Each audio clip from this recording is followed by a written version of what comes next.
θα σας διαλύσει. Ένας αρχαίος μύθος λέει πως είναι κακό.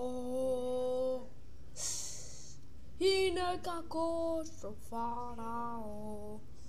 Μάγια μπορεί να κάνει μια μούμια να φτιάξει ο Φαραώ. Μπορεί να νικήσει μια μούμια ο Φαραώ θα νικήσει τους κακούς.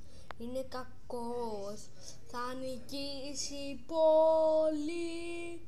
Είναι πολύ δυνατός, μην τα βάλετε μαζί του και προσεύχεστε να μην σας πιάσει ο Φαραώ. Ο Φαραώ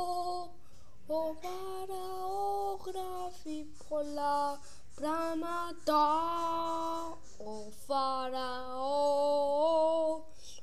Φαραώ. Προσέξτε, μη σας πιάσει ο Φαραώ. Είναι πολύ δυνατός, μη σας πιάσει ο Φαραώ. Στην έρημο ένα πνεύμα ταξιδιωτικό, ένα πνεύμα κακό.